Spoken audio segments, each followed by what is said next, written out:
Nama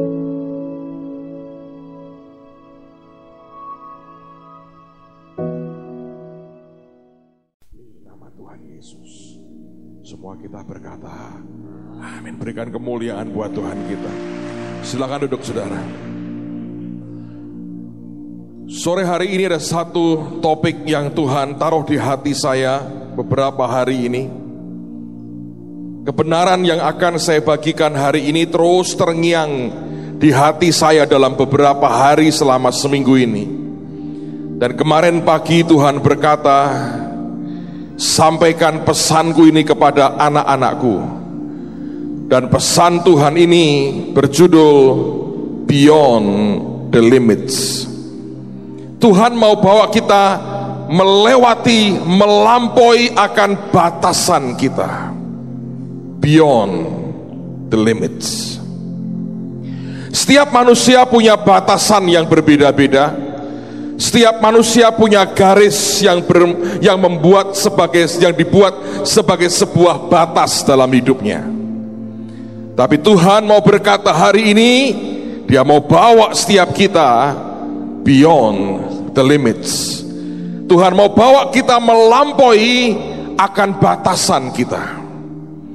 Nah, mari kita buka firman Tuhan sama-sama dalam Injil Lukas pasal yang ke-10. Sore ini saya akan baca cukup banyak ayat firman Tuhan. Saya berdoa akan mencelikkan mata rohani semua kita. Lukas pasal yang ke-10, lihat mulai ayat yang ke-25. Sebuah kisah yang sangat terkenal, judulnya orang Samaria yang murah hati. Pada suatu kali berdirilah seorang ahli Taurat untuk mencobai Yesus, katanya, "Guru, apa yang harus kuperbuat untuk memperoleh hidup yang kekal?" Jawab Yesus kepadanya, "Apa yang tertulis dalam hukum Taurat? Apa yang kau baca di sana?" Jawab orang itu, "Kasihilah Tuhan Allahmu dengan segenap hatimu, dan dengan segenap jiwamu, dan dengan segenap kekuatanmu, dan dengan segenap akal budimu, dan kasihilah sesamamu manusia seperti dirimu sendiri." Kata Yesus kepadanya, "Jawabmu itu benar, perbuatlah demikian, maka engkau akan hidup." Tetapi untuk membenarkan dirinya, orang itu berkata kepada Yesus, "Dan siapakah sesamaku manusia?" Dari nanti cerita Tuhan, Anda harusnya mengerti, untuk menjadi manusia tidak mudah. Ayat 30. Jawab Yesus, "Adalah seorang yang turun dari Yerusalem ke Yeriko. Ia jatuh ke tangan penyamun-penyamun yang bukan saja merampoknya habis-habisan, tetapi yang juga memukulnya, dan yang sesudah itu pergi meninggalkannya setengah mati. Kebetulan ada seorang imam turun, garis bawahi kata turun tadi, melalui jalan itu. Ia melihat orang itu, tetapi ia melewatinya dari seberang jalan. Demikian juga seorang Lewi datang ke tempat itu.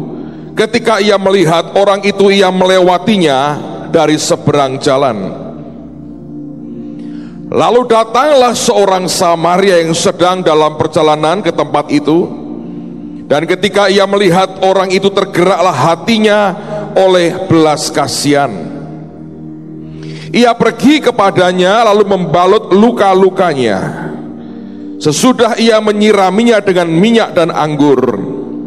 Kemudian ia menaikkan orang itu ke atas keledai tunggangannya sendiri, lalu membawanya ke tempat penginapan dan merawatnya. Keesokan harinya ia menyerahkan 2 dinar kepada pemilik penginapan itu, katanya, "Rawatlah dia, dan jika kau belanjakan lebih dari ini, aku akan menggantinya waktu aku kembali." Siapakah di antara ketiga orang ini menurut pendapatmu adalah sesama manusia dari orang yang jatuh ke tangan penyamun itu? Jawab orang itu, orang yang telah menunjukkan belas kasihan kepadanya. Kata Yesus kepadanya, pergilah dan perbuatlah demikian. Saya mau jelaskan dulu saudara beberapa hal sebelum Anda mengerti apa yang Tuhan mau sampaikan buat semua kita pada hari ini. Apa yang Tuhan Yesus ceritakan tidak murni sebuah cerita fiktif. Minimal settingnya, kondisinya pada waktu itu memang sangat mungkin terjadi demikian. Saya tidak berkata bahwa itu merupakan true story atau kisah yang nyata, tapi dari settingnya Anda harus mengerti yang Tuhan sampaikan itu sangat mungkin terjadi. Anda semua tahu bahwa bait Allah di zaman itu ada di kota Yerusalem. Mestinya para imam dan orang Lewi tinggal di kota yang sama. Tetapi karena kepadatan kota itu, di zaman Tuhan Yesus, banyak di antara mereka yang kemudian pindah dan menetap di kota Yeriko. Sehingga kota Yeriko di zaman Tuhan Yesus dikenal sebagai kota para imam dan orang Lewi tinggal. Secara geografis memang Yeriko letaknya di bawah Yerusalem. Sehingga kalau Alkitab berkata orang turun dari Yerusalem ke Yeriko, itu memang keadaannya seperti itu. Nah, karena imam dan Lewi tinggal di Yeriko, maka sangatlah biasa di zaman itu orang-orang terutama imam dan Lewi itu mondar-mandir antara Yeriko dan Yerusalem. Demikian juga sebaliknya. Jadi kalau dikatakan ada imam dan Lewi lewat jalan itu, memang itulah kenyataannya pada zaman Tuhan Yesus. Dan yang menarik adalah ada bagian jalan yang menghubungkan Yerusalem dengan Yeriko yang dinamai orang The Bloody Way atau jalan yang berdarah. Kenapa? Karena jalan itu jalan yang sangat rawan dengan kriminalitas. Kejahatannya mengerikan sekali. Banyak orang dirampok, banyak orang dibunuh di jalan itu. Sehingga orang pada waktu itu menamai jalan itu The Bloody Way. Dan itulah jalan yang tiap hari dilewati oleh imam dan orang Lewi. Saudara bertanya, Pak, apa maksudnya beyond the limits? Apa maksudnya melampaui, melewati batasan yang Tuhan maksud? Alkitab berkata ada seorang yang dirampok habis-habisan, dipukuli sampai dying, sekarat setengah mati, dan itu ada di jalan antara Yerusalem dan Yeriko. Yang menarik adalah lihatlah jeritan hati Tuhan. Dia menggambarkan ada seorang imam yang turun dari Yerusalem menuju ke Yeriko.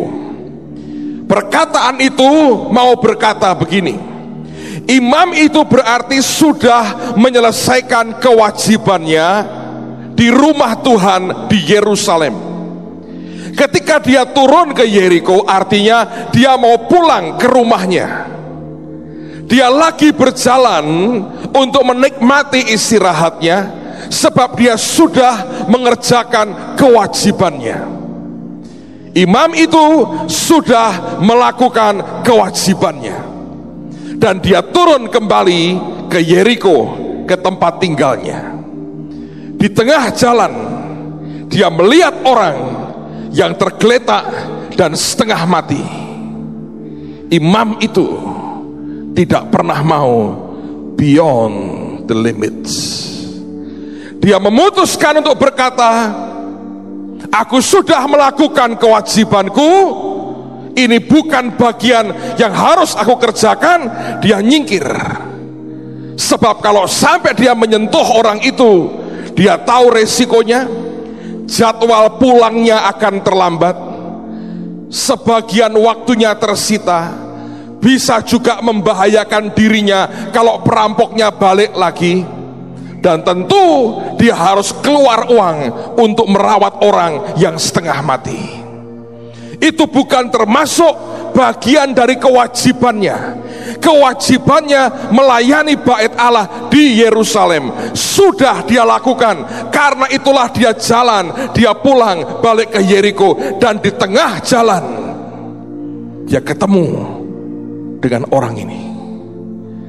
Yesus mau berkata, ada banyak orang sudah melakukan kewajibannya, tapi hari ini pesannya berkata, aku pengen bawa anak-anakku beyond the limits. Dan ternyata untuk orang bisa melangkah melewati batas kemanusiaan dan kewajibannya, untuk orang bisa menjadi sesama manusia dan dia bisa melewati batasan kewajibannya, hanya ketika orang itu punya belas kasihan.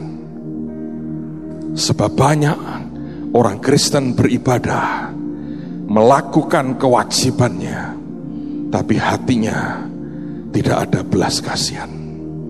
Hidup kita dibatasi dengan hak dan kewajiban, hanya itu yang kita tahu. Ketika Tuhan mau berkata, ayo melangkah lagi beyond your limits, keluar daripada batasmu, orang tidak pernah mau. Sebab di dalamnya tidak ada belas kasihan. Saya cerita, saudara, hari-hari pertama sekolah, sampai hari ini kalau saya tidak keluar kota, tiap pagi saya jalan di sekolah Terang Bangsa itu. Saya masih ingat itu hari kedua atau ketiga sekolah. Saya jalan dengan saudara Budon dan saya jalan masuk di areal anak-anak playgroup dan TK. Saya lihat banyak keanehan dan mengingatkan saya akan masa kecil saya. Saya lihat ada macam-macam orang, macam-macam anak kumpul jadi satu. Saya lihat anaknya Pak Victor dengan cool pagi-pagi, dia tarik tasnya seperti bepergian ke New York, dia jalan dengan tenang. Saya tanya bapaknya, isinya apa tuh Vic? Kosong kok Pak, dia cuma gaya saja. Dia cool sekali, tidak pernah nangis dan tidak pernah rewel. Dia kalem, dia cool sekali. Saya seringkali panggil dia Morris Sirulu, saudara. Coolnya kayak Morris Sirulu anak ini. Ada banyak anak, tapi saya lihat sebuah pemandangan yang aneh sekali. Dua anak kecil, saya tahu dari modelnya ini pasti dari anak raja yang kita beri beasiswa. Yang tinggi, sedikit lebih tinggi, ini anak TK atau playgroup saya lupa. Yang lebih tinggi gandeng temannya yang lebih pendek, dan yang digandeng ini nangis. Saya tahu mereka ikut bus, tidak ada orang tua, tidak ada keluarga yang anterin mereka. Hebat kadang-kadang anak-anak karena keterpaksaan orang tuanya, dimatangkan, didewasakan ketika dia masih kecil. Tapi yang gede ini, yang lebih tinggi, saya lihat ada name tag-nya, namanya Doni, saudara. Doni lagi menggandeng temannya yang menangis. Dibawa kemana? Nggak ada tujuan, cuma jalan, balik lagi jalan, sekedar buat temannya dicoba untuk diam. Sementara anak-anak yang lain diantar maminya, ada yang diantar susternya, ada yang digendong oleh bapaknya, ada yang ditarik oleh bapaknya begini, ada yang diganti, dipelorotin celananya oleh mamahnya dalam kelas, masih tidur. Ada yang diantar mamahnya, sopirnya, susternya, RT-nya, lurahnya, nganter semua, saudara. Macam-macam, tapi dua anak ini tidak ada orang antara mereka. Dan Doni ini gandeng temannya. Ketika saya lihat mereka mondar-mandir, saya coba dekati, saya mau tanya, kenapa menangis? Tambah kenceng nangisnya, saudara. Dan kemudian saya lihat dari dekat, siapa yang menangis? Namanya Musa. Dan hari itu saya melihat Musa menangis, saudara. Di Alkitab ada Yesus menangis, di terang bangsa Musa menangis. Mungkin Doni kelak kalau dibaptis harus diberi nama Harun, saudara, baru cocok, karena Musa menangis. Saya tidak tahu kenapa Musa menangis. Saya tanya, tambah kenceng nangisnya. Tiba-tiba ibu gurunya keluar. Karena saya suka kalau orang dibawa Tuhan beyond the limits. Saudara tahu apa yang terjadi? Pada waktu itu gurunya datengin kami, dia berkata begini, Pak, Musa menangis. Saya bilang, kenapa Musa menangis? Dia malu tidak punya sepatu. Saya lihat ke bawah, memang betul dia pakai sandal Nabi alias sandal jepit, saudara, dan dia tidak punya sepatu. Guru-guru itu mau berkata, aku mengajar di sini. Mereka tahu haknya, mereka tahu kewajibannya. Tapi saya tahu ada satu guru yang berkata begini kemudian, Pak, tapi besok saya mau bawakan sepatu anak saya. Masih baru, anak saya sudah kekecilan dan hampir tidak pernah dipakai. Saya yakin Musa bisa pakai sepatu anak saya. Terus dia gandeng Musa, dibawa masuk ke kelas. Sorenya saya cerita dengan teman-teman TSOA. Yang menarik buat saya ketika saya lihat mereka dia masuk, saya baca di daftar siswa dari kelas itu, anak ini namanya Musa Al-Fateh. Ajaib sekali.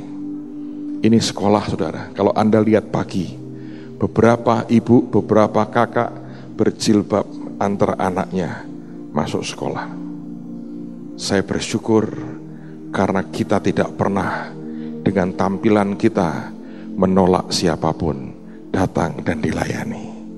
Musa Al-Fateh menangis. Sorenya saya cerita dengan teman-teman TSOA. Esoknya satu di antara mereka kirim ke sekolah 2 box isinya penuh dengan sepatu, saudara. Tapi hari berikutnya pagi-pagi saya ke sekolah, saya langsung setelah saya parkir mobil saya langsung datang ke sana. Teman-teman tanya, Pak mau kemana? Aku mau cari Musa. Apakah dia masih menangis hari ini? Saya melihat kelasnya, saya buka pintunya. Saya lihat Harun, Doni, dan Musa lagi duduk main mobil-mobilan. Saya lihat di kakinya ada sepatu baru dengan kaos kaki nabrak banget, warnanya hijau muda, saudara. Tapi itu membuat Musa berhenti menangis. Anda tahu kenapa? Seseorang berani berbuat sesuatu yang kecil beyond her limits. Kalau Anda hanya jalankan kewajibanmu berkata ini cuma sekedar kewajiban saya dan saya lakukan kewajibanku, Tuhan sudah berkata baik kok. Minimal kamu sudah melakukan kewajibanmu dan Tuhan berkata itu baik. Tapi pesan Tuhan sore ini berkata beyond the limits, melewati akan batasan kewajiban. Dan itu hanya terjadi kalau ada compassion dan belas kasihan. Dan kemudian Tuhan berkata begini kemarin, saudara. Lihat 1/2 tahun terakhir ini, aku beri anugerah. Kamu tunjukkan belas kasihanmu. Gereja ini tunjukkan belas kasihan Tuhan kepada mereka yang terhilang. Dan Tuhan berkata, sebetulnya setiap kali aku bawa umatku melewati batasan mereka, beyond their limits, itu bukan beban. Tapi sesungguhnya tiap kali anak Tuhan berani melewati batasan kewajiban, dan dia mulai bergerak lebih dari apa yang diminta. Di dalamnya sebetulnya ada pintu blessing yang luar biasa. Buka Injil Matius, saya buktikan dengan beberapa hal sore hari ini. Buka Injil Matius. Nah, kalau Anda sampai di Matius, buka dengan saya di pasal yang ke-18. Matius 18.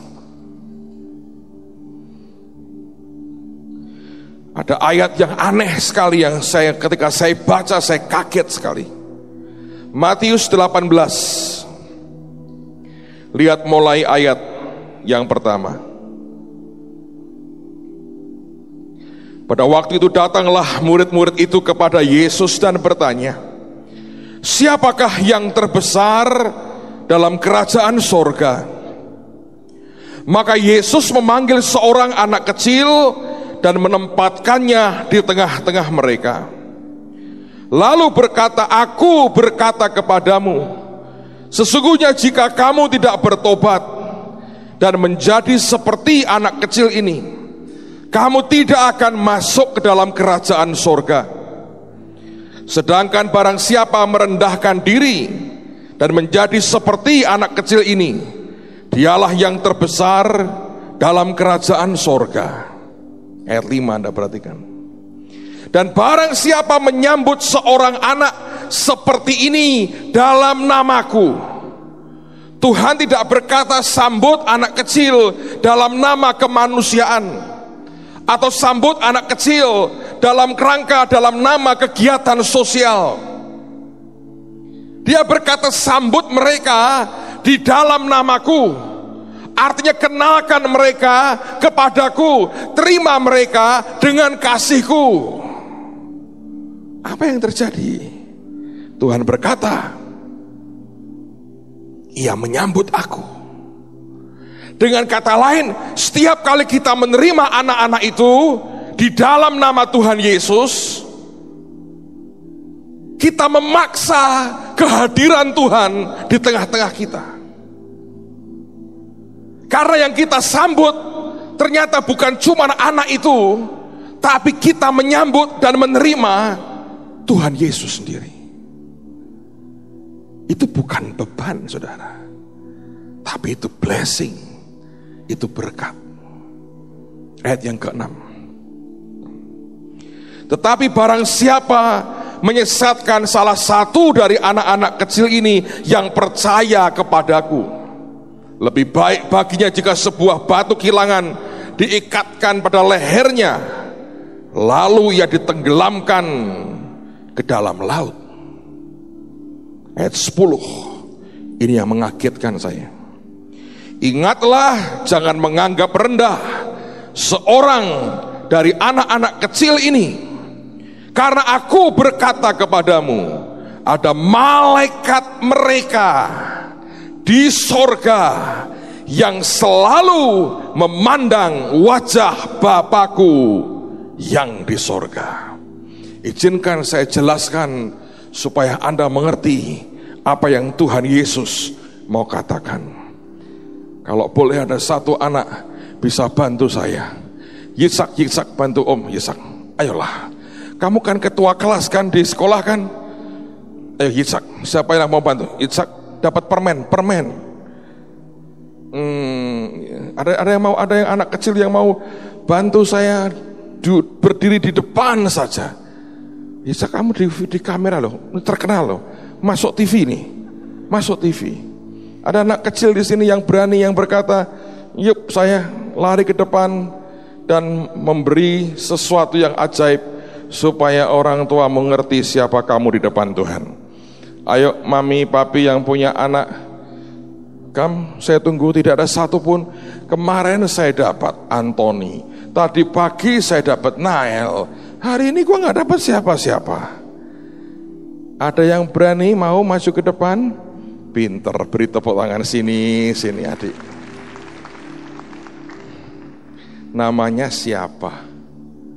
Namanya siapa? Esther, wow, secantik Ratu Esther menghadap kepada beliau-beliau itu ya. Berdiri saja di sini, menghadap ke sini sebentar saja. Dengerin baik-baik saudara. Anda kalau lihat Esther, Anda berkata anak kecil, so what? Saya beritahu saudara, dia punya guardian angel, malaikat penjaga. Tapi Esther punya malaikat lain lagi yang di sorga. Malaikat khusus untuk Esther ini di sorga. Anda tahu kerjaannya apa? Hanya memandang wajah Bapa. Musa tidak bisa pandang wajah Bapa. Tuhan lewat, ditutupi dengan tangannya, hanya lihat dari belakang. Sebab tidak akan tahan. Ada malaikat spesial di sorga yang tiap saat memandang wajah Bapa. Dan itu satu malaikat spesial buat Esther. Ngapain Pak di sana? Dengerin saya saudara. Apapun yang dia alami dan dia rasakan, itu terpantul dari sorot mata dan wajah dari malaikatnya Esther yang di sorga.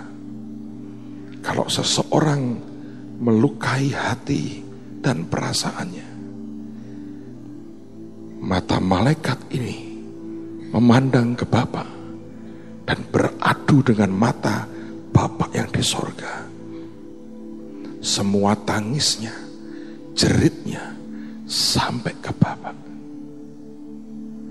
Kalau seseorang membuat dia bahagia, sorot mata malaikatnya Esther yang di sorga memandang wajah Bapa. Dan seperti berkata Bapa, Esther bahagia. Seseorang membuat dia bahagia. Atau dia berkata Bapa, Esther menderita. Seseorang telah membuat dia menderita. Anda bisa nangkap itu. Dan kalau sudah sampai ke urusan Bapa, kalau sampai ke Bapa saudara, itu urusannya nasib dan hidup mati kita loh. Anak kecil ini punya malaikat di sorga yang selalu memandang wajah Bapa. Apapun yang dia alami, apapun, detik yang sama, sorot mata malaikatnya dimantulkan sampai ke hati Bapa di sorga. Engkau aniaya anakmu, malaikatnya nyampe ke Bapa. Dan semua ada hitungannya. Engkau bawa anak-anak ini ke Tuhan. Malaikatnya berkata, Esther, terima engkau, terima Yesus Bapa. Itu sampai ke hati Bapa. Kalau engkau diberi kepercayaan seperti kita diberi, KKR Intan Indonesia itu hampir 8.000. Anak-anak di situ 1.000 lebih. Rumah singgah kita 1.000 anak lagi. Dan yang lain belum sekolah minggu kita. Belasan ribu anak. Kalau gereja ini nyentuh hidup anak-anak ini, belasan ribu malaikat ngadep ke Bapa dan berkata, Bapa, anak ini disentuh hidupnya dengan kasih-Mu. Mana mungkin Bapak tidak memberkati kita kalau dia terima cahaya pantulan wajah malaikat yang bahagia karena seseorang beyond the limits nyentuh hidup anak ini. Terima kasih ya Esther, boleh duduk. Dengerin baik-baik saudara. Kewajibannya itu ada. Tapi Tuhan mau berkata hari ini, beyond the limits. Apa apapun yang Tuhan berikan buat kita setengah tahun terakhir bukan beban, saudara, itu kepercayaan. Kalau saya keluar kota, anak-anak harus sendiri, saya akan minta teman-teman yang saya bisa percayai untuk bantu jaga anak saya. Kalau dia beri belasan ribu anak di gereja ini, saya tidak pernah berpikir bahwa itu beban, tapi itu kepercayaan. Pak Victor cerita dengan saya, dia lihat satu anak kecil di sekolah itu lagi anterin adiknya masuk di TK atau playgroup, maaf. Dia duduk dampingi adiknya, tidak pakai seragam. Pak Victor datangi, tanya, kamu kok tidak sekolah? Bapakku tidak punya uang. Jadi bapak berkata, kamu bisa baca tulis, gantian adik yang sekolah. Dia berkata terus terang, orang tuaku tidak punya biaya nyekolahin aku. Sekolah sudah jalan, kita sudah beri 30% dari mereka yang masuk, bahkan lebih, beasiswa.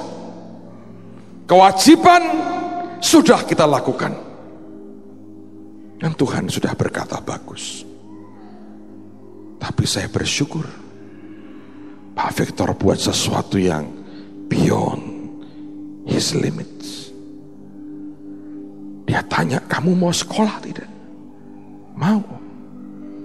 Dia cari kepala sekolahnya, ditanya kelas berapa, naik kelas 4, dicariin kelas di kelas 4. Saya nggak tahu caranya gimana. Itu anak digandeng, dia berkata, sekolah ya, sekarang kamu sekolah. Diantar ke kelas 4 dan anak itu sekolah. Saya beritahu ya, malaikatnya ngomong ke bapak, bapak, anakmu sekolah hari ini. Mana mungkin Tuhan tidak memberkati kalau Anda lakukan hal seperti itu. Apakah itu beban? Kelihatannya. Tapi apa yang lebih penting daripada malaikat bicara langsung ke Bapak dan berkata tentang kita, Tuhan, mereka sentuh anak-anak ini dengan kasih Tuhan. Tapi untuk bisa orang mengerti ini, hanya perlu belas kasihan. Kalau saudara berkata kewajibanku sudah aku lakukan, Tuhan berkata aku mengerti.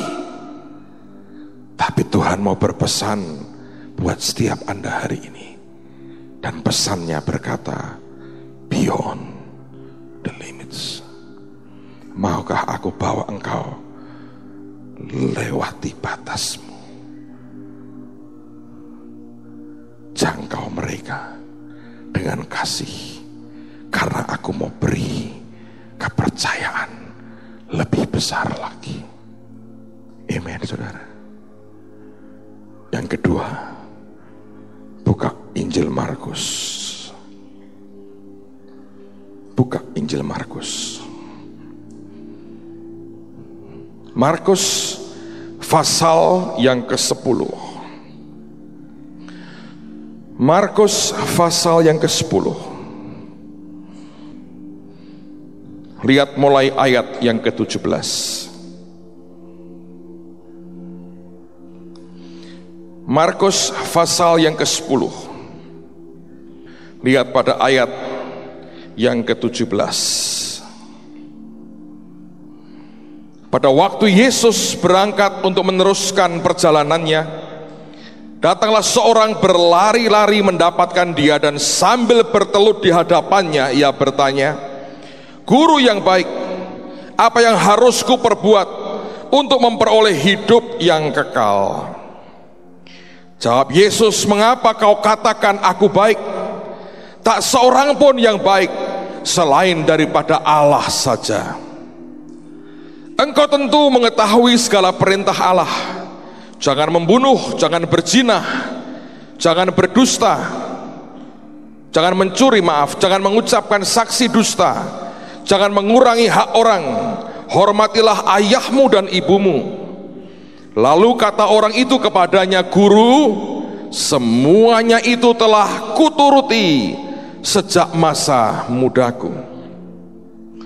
Tetapi Yesus memandang dia dan menaruh kasih kepadanya.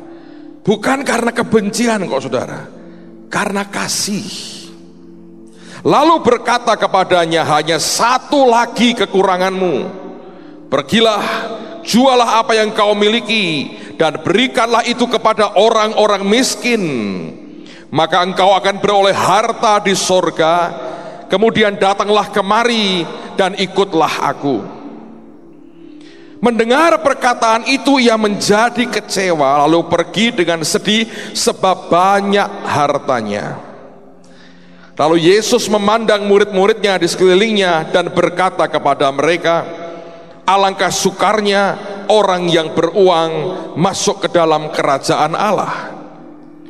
Murid-muridnya tercengang mendengar perkataannya itu, tetapi Yesus menyambung lagi, anak-anakku, alangkah sukarnya masuk ke dalam kerajaan Allah.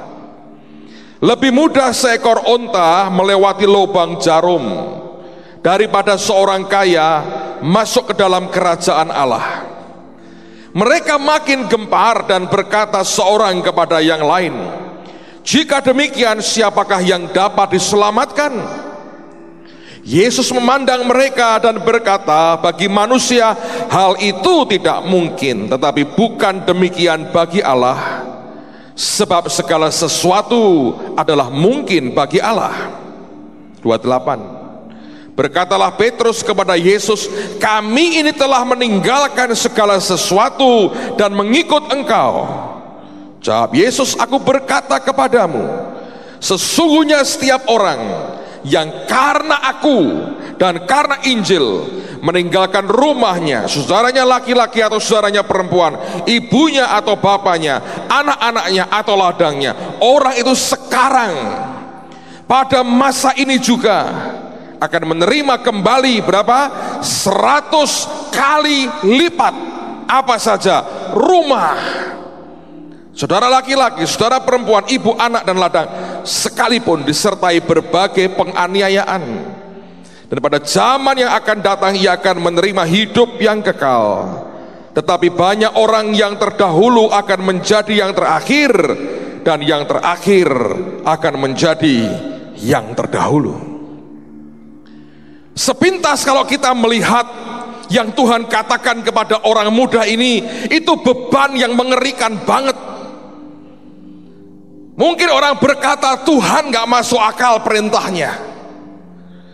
Tapi kalau kita membaca kisah ini sampai tuntas seperti yang kita buat hari ini, Yesus sedang tidak membawa orang muda ini untuk menjadi melarat. Sekalipun perintahnya aneh, jual semua milikmu, berikan kepada orang miskin, kamu ikut aku. Karena sebenarnya Tuhan mau berkata, kamu telah melakukan semua dalam batasan, dalam limitsmu. Tapi dia berkata, beyond the limits. Cuma satu yang kamu kurang. Dan sebenarnya yang kita pikir beban, itu bukan beban. Tuhan sedang membuat dia sebenarnya menjadi lebih kaya. Ada orang berkata, apa ya caranya? Jangan begitu Pak. Saya berkata, memang Tuhannya sayang bukan kita, Tuhannya dia. Tapi hanya orang yang belajar percaya Tuhan penuh dan total, dia orang yang bisa dipercayai Tuhan jauh lebih besar lagi. Dan seringkali kita tidak bisa percaya Tuhan, waktu dia minta sesuatu, kita harus bergulat dengan Tuhan dan tidak melepaskan. Padahal sesungguhnya Tuhan sedang memberi kita jauh lebih hebat dari yang kita punya.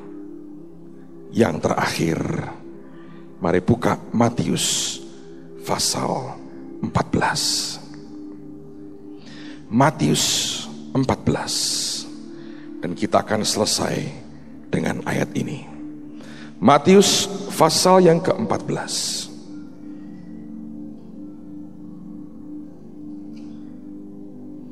Lihat mulai ayat yang ke-13. Matius 14 ayat 13. Setelah Yesus mendengar berita itu, menyingkirlah ia dari situ dan hendak mengasingkan diri dengan perahu ke tempat yang sunyi. Tetapi orang banyak mendengarnya dan mengikuti dia dengan mengambil jalan darat dari kota-kota mereka. Ketika Yesus mendarat, ia melihat orang banyak yang besar jumlahnya. Maka tergeraklah hatinya oleh belas kasihan kepada mereka, dan ia menyembuhkan mereka yang sakit. Menjelang malam, murid-muridnya datang kepadanya dan berkata, tempat ini sunyi dan hari sudah mulai malam. Suruhlah orang banyak itu pergi supaya mereka dapat membeli makanan di desa-desa. Tetapi Yesus berkata kepada mereka, tidak perlu mereka pergi, kamu harus memberi mereka makan. Jawab mereka, yang ada pada kami di sini hanya 5 roti dan 2 ikan. Yesus berkata, bawalah kemari kepadaku. Lalu disuruhnya orang banyak itu duduk di rumput.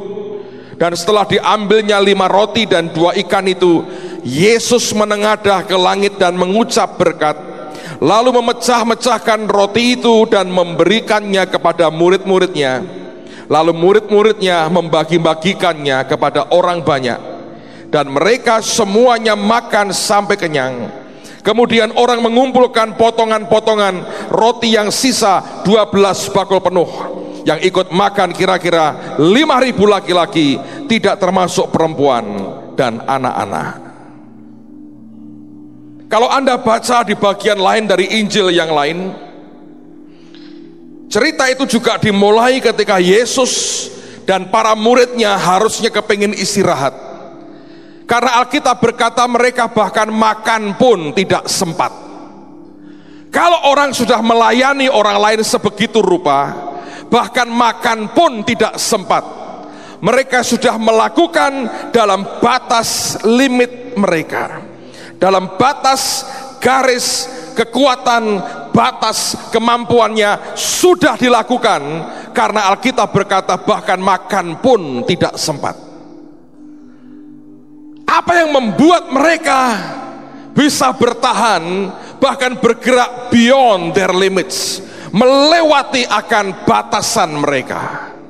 Cuman satu, belas kasihan. Ketika orang banyak datang dengan badan sudah teler banget, muncul belas kasihannya Tuhan. Dan itu membuat sepanjang hari dia tidak berhenti. Dia bicara, dia bicara, dia bicara, dia bicara. Dan waktu sore, para murid menunjukkan care, kepedulian yang luar biasa sebetulnya. Mereka sadar ketidakmampuan mereka, lalu berkata kepada Yesus, suruh mereka pulang. Hari sudah mau petang, mereka belum makan, supaya mereka pergi beli makan. Seharian mereka nggak makan. Tapi ingat, ada compassion, ada belas kasihan di hati Tuhan. Dan dia berkata, no, kamu yang harus beri mereka makan. Sepintas kita berkata, Pak, nambahin beban. No, kelihatannya beban, tapi itu pintu untuk pelipat gandaan dan multiplikasi kan. Waktu dia bawa kita beyond our limits, melewati batas kita, dan kita mengiyakan apa yang dia minta, itulah pintu buat pelipat gandaan atas apa yang Tuhan berikan dan percayakan dalam hidup kita.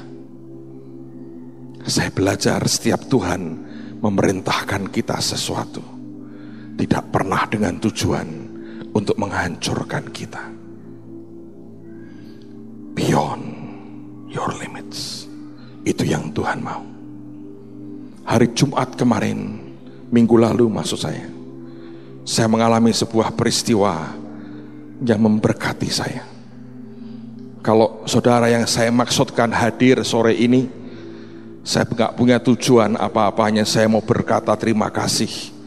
Peristiwa itu memberikan kesempatan buat saya diberkati lebih lagi. Saya mau cerita.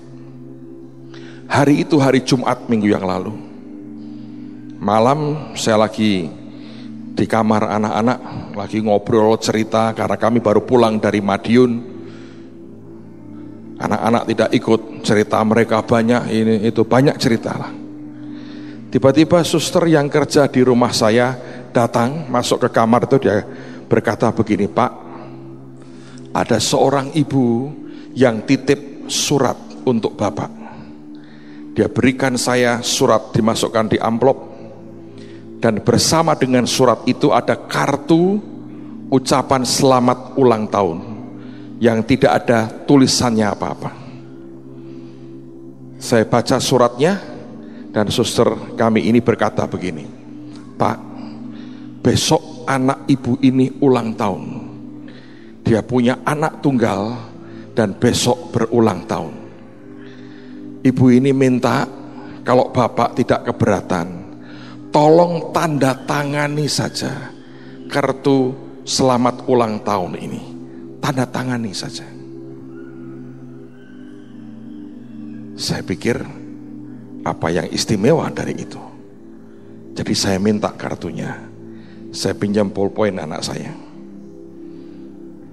Ketika saya buka, mau saya tanda tangani, seperti ada suara begini, "Masa hanya ditanda tangani? Tulislah sesuatu." Saya bilang, "Tuhan, aku mesti nulis apa?" Beberapa kalimat muncul di hati. Saya tulis. Saya tahu namanya, saya tulis beberapa kalimat. Simple, tidak terlalu hebat, tidak dengan bergetar karena urapan roh Tuhan. Saya tulis sebaik saya bisa. Kemudian saya tanda tangani. Saya masukkan di amplop lagi. Ketika saya masukkan di amplop dan saya kembalikan ke suster itu, ada lagi seperti suara di hati. "Masa cuman begitu? Kamu bisa beri lebih lagi." Tuhan berkata, "Why don't you stretch your hand a little bit further? Kenapa tidak kamu raih lagi, ulurkan tanganmu sedikit lebih panjang lagi? Why don't you stretch your hand a little bit further? Beyond the limits." Limitsnya berkata, tanda tangani saja kartu ini. Saya beri beberapa kalimat encouragement, tapi ada sesuatu yang lain lagi. Apakah itu beban? No. Itu pintu buat berkat. Saya ngomong begini, besok kalau ketemu ibu itu, mintakan nomor handphone anaknya. Saya mau kasih kejutan juga. Saya mau telepon, saya mau ucapin selamat ulang tahun, saya mau doakan dia. Please jangan ikut-ikutan saudara ya. Jangan ikut-ikutan. Maaf nih, kemarin di TSOA ada yang ikut-ikutan. Ternyata ketika saya SMS, suaminya berkata, "Lo ulang tahun saya besok kok." Istrinya keliru tanggal ulang tahun suaminya. Makanya jangan ikut-ikutan saudara. So, saya berkata, saya minta nomor handphone anaknya. Pagi-pagi saudara, dia datang ke rumah. hanya mau cari kembali kartu ulang tahunnya. Waktu dia buka, dia bahagia banget. Dia tambah kaget beliau ketika dengar saya minta nomor handphone anaknya. Lalu dia beritahu anaknya, handphonemu jangan jauh-jauh ya. Saya dengar begitu, taruh di sebelahmu, ada orang mau telepon kamu. Dan waktu saya dapat nomor teleponnya, beberapa saat kemudian saya telepon dia. Saya jarang telepon orang, jadi kalau orang saya telepon dia bisa kaget, shock saudara, dan naik ke next level, saking kagetnya. Lalu kemudian dia kaget, yang saya dengar hanya berkata, ya pak, ya pak, ya pak. Tidak ada kalimat lain, ya pak, ya pak, ya pak.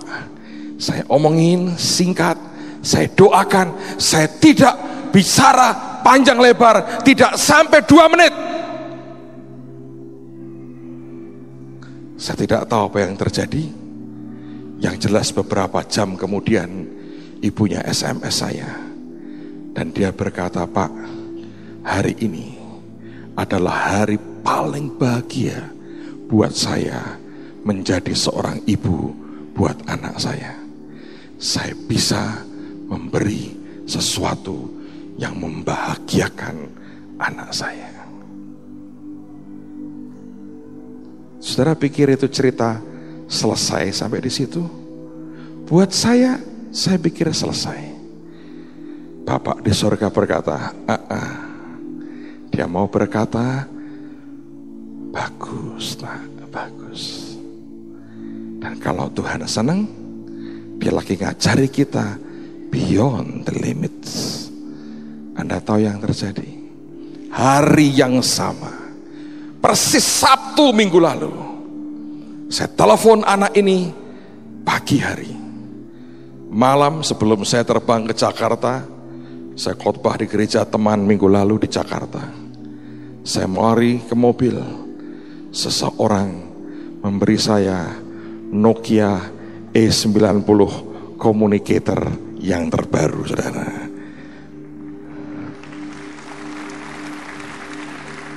Mungkin saya harus telepon orang lebih banyak sehingga kelak saya bisa punya Pro XL, saya punya sendiri, saudara. Saya tidak tahu, tapi saya mau beritahu saudara, ketika permintaan itu diberi, apakah itu sebuah beban? Kalau satu orang mungkin tidak. Kalau setelah ini ratusan orang minta begitu, mungkin beban. Tapi Tuhan mau berkata begini, kalau aku bawa engkau beyond your limits, bukan untuk membebani hidupmu, tapi itu pintu buat blessingku diberi. Merah marun, laki kok merah, biarin warna Ferrari, saudara. Ini handphone bagus, saudara. Handphone bagus. Kadang-kadang saya terharu sama Tuhan, kadang-kadang saya malu sama Tuhan. Sebetulnya cuman seperti itu masuk hatinya Tuhan, saudara. Ada banyak hal yang Anda pikir tidak kena ke hati Tuhan. Ada hal simple yang kita buat, dorongan kecil, itu bisa berakibat luar biasa. Beyond your limits. Siapa yang rindu, Anda berkata bahwa aku Tuhan, beyond my limits, melewati batasanku. Dengar baik-baik, saudara. Dengar baik-baik. Ini yang mau, saya mau, dan Tuhan mau kita buat. Tidak ada paksaan apa-apa. Pendoa sudah berdoa, mereka mengkonfirmasi dengan banyak hal. Tapi saya yakin Tuhan mau begini. Sore ini kita bawa persembahan. Anda kembalikan perpuluhan saudara. Itu bagian daripada kewajiban saudara. Tapi saya mau malam ini setiap saudara yang mau doa tanya Tuhan. Ini bukan sekedar janji, oh saya berjanji, enggak. Tanya Tuhan, serius tanya Tuhan. Tanya begini, Tuhan, selama ini aku bawa korbanku, perpuluhanku itu dalam limit batas saudara. Tapi aku mau beyond my limits.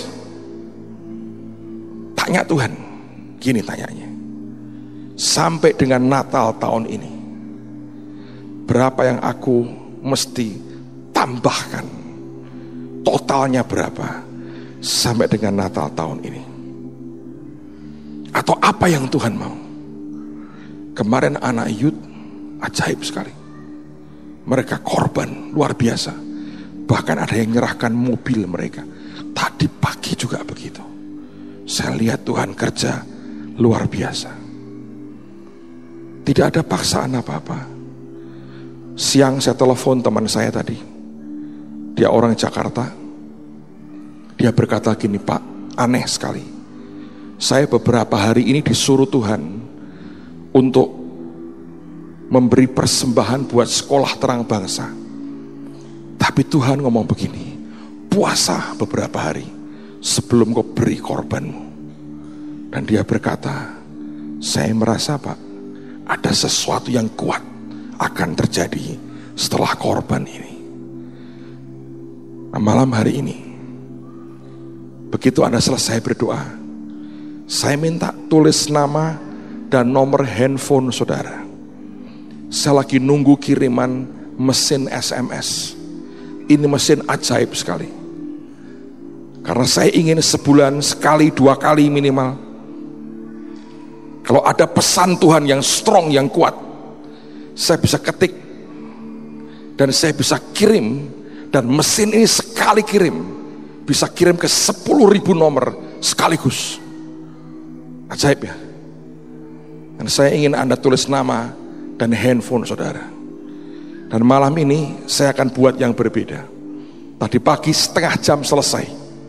Saya percaya malam ini juga sama. Nanti saya minta Anda maju ke depan. Dan sebagai hamba Tuhan, saya minta Anda serahkan lewat tangan saya korban Anda malam hari ini. Saya mau terima tiap amplop Anda dan beyond your limit saudara dengan tangan saya sendiri. Saya minta Anda serius tanya Tuhan. Tuhan, sampai dengan Natal nanti, di luar semua kewajibanku yang ada, berapa yang kau mau aku sungguh-sungguh taruh lebih dari limits, supaya anak-anak ini diselamatkan, supaya jiwa-jiwa itu dimenangkan, supaya belas kasihan Tuhan ngalir lewat hidupku, dan supaya Tuhan beri kepercayaan yang lebih lagi. Semua tundukkan kepala, arahkan hati ke Tuhan. Tidak ada paksaan apa-apa.